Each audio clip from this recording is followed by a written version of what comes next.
now to the story of Madeline Pantoja. To break down that complicated case, ABC Big 2's Madeline Dunn digs a little deeper.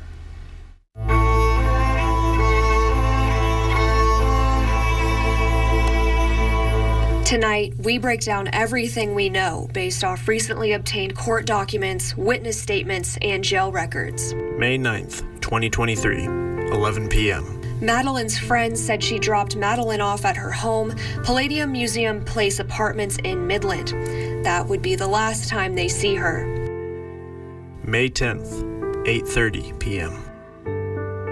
Madeline's then ex-boyfriend, 24-year-old Mario Juan Chacon Jr., called Madeline's brother and said he and Madeline had an argument and that she wasn't returning his calls.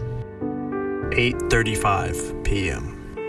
Madeline's brother said he spoke with her in a phone call and said she sounded upset because of an argument with Chacon. 8:37 p.m. Madeline's brother sends another text. This one goes unanswered.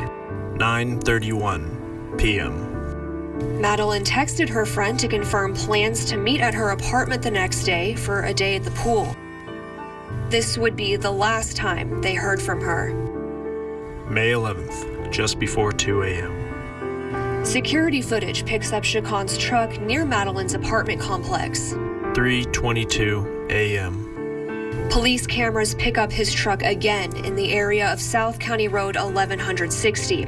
This footage confirms police's suspicion. Chacon drove from his home to her apartment complex and back to his home. 6 p.m. the same day. Madeline's friends arrive at her apartment home to meet for that pool day. With dozens of unanswered phone calls and texts, friends inspected her apartment. 8 p.m. More friends show up, worried about Madeline. They call her brother, concerned. 9:20 p.m. Friends call Chacon. He calls back minutes later, saying he has witnesses who will confirm that he's been at his house all day. 2 minutes later, Madeline's brother said he called Chacon to ask if he'd heard from Madeline. Chacon reiterated that he never left his home. Around 11 p.m., the apartment complex manager lets Madeline's brother and her two friends into her apartment. They found Pantoja's phone, purse, and keys, but not her. Madeline's dog was also left without food and water, something friends say she'd never do. They also noticed something odd. The woman's coffee table was missing. We finally got into her apartment and her keys were in there, but the door was locked and he was the only other person that had a key. They heard things, they heard arguments, not just on her floor, but they heard arguments at that point outside again. 11:02 p.m. A Midland police officer is dispatched to that apartment complex in an attempt to check on the woman. When officers got there at 11:13 p.m., they spoke with Madeline's brother. He said that Chacon also lived in that apartment with Madeline and has a key. As the officers continue their investigation, they find enough evidence of a crime in her apartment to call a detective. Officers also talked to neighbors who said they heard screaming from her apartment the night before. May 12th. Ladies and gentlemen, this is an ongoing investigation. Just after midnight, Chacon gives a voluntary interview and says that the last time he saw Madeline was May 9th and that his last contact with her was the night of the 10th. 10:50 a.m. Midland police return to Madeline's apartment and find more discerning evidence. A hole running through 2 doors with hair attached to the damage and a blood-stained sheet. 5:45 p.m. Chacon is again interviewed at the police station, saying he forgot to mention that he went and had drinks with his cousin, who lives in the same apartment complex.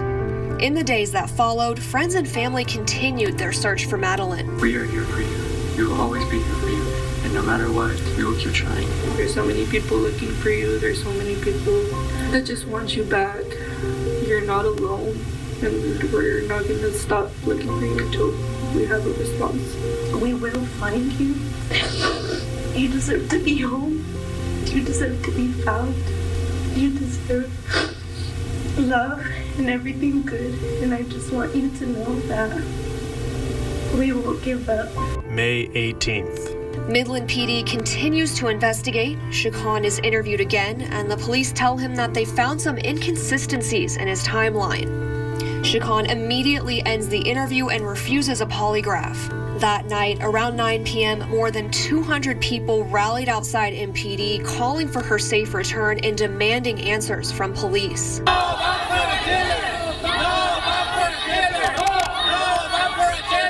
May 19th. Midland police call a press conference. The execution of over 12 search warrants related to both tangible property and technological data. Interview of approximately 25 individuals thus far. Follow-up investigation of approximately 20 tips derived from Crime Stoppers, as well as call-ins to the Midland Police Department. If should evidence suggest foul play, criminal enforcement actions will be taken without delay. Police say they were searching near Chacon's home, approximately 60 square miles of remote property, using teams, drones, and helicopters. It is paramount that we continue in our work. We have men and women out 24 hours a day conducting methodical searches, search warrants, and the gathering of evidence related to Ms. Pantoja's disappearance. The next day, detectives received Chacon's phone records from AT&T, mapping out the area he traveled, which matched where Pantoja went missing. The geolocation records reportedly showed Chacon's phone within a 1-mile area around East County Road 190 and South County Road 1138. During a search of that area, investigators found Pantoja's body. Police reportedly identified her by the jewelry she was wearing. A source close to the investigation said Pantoja was found lying in the coffee table that had gone missing from her apartment. Her body was taken to Dallas for an autopsy. Chacon was taken into custody and charged with murder the same day. He is still behind bars today on a $3 million bond. May 26th.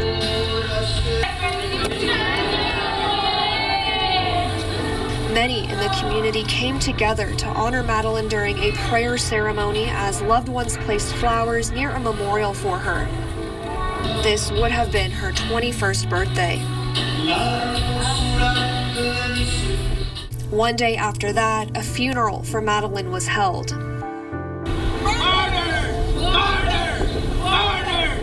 June 1st.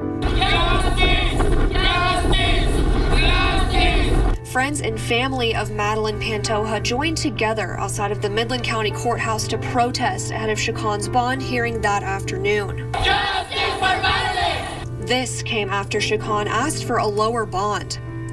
People at the protest felt like he was getting a second chance. Shocking, heartbreaking. He's pretty much getting a second chance.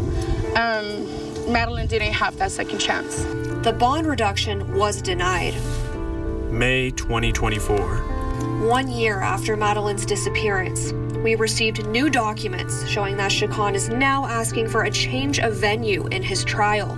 That motion was filed in February. Right now, there is no word from the court whether there will be a new hearing or the motion will be dismissed. Again, this is all according to recently obtained court documents, witness statements, and jail records. No one in this case has been found guilty. You can read all the documents in full right now on yourbasin.com.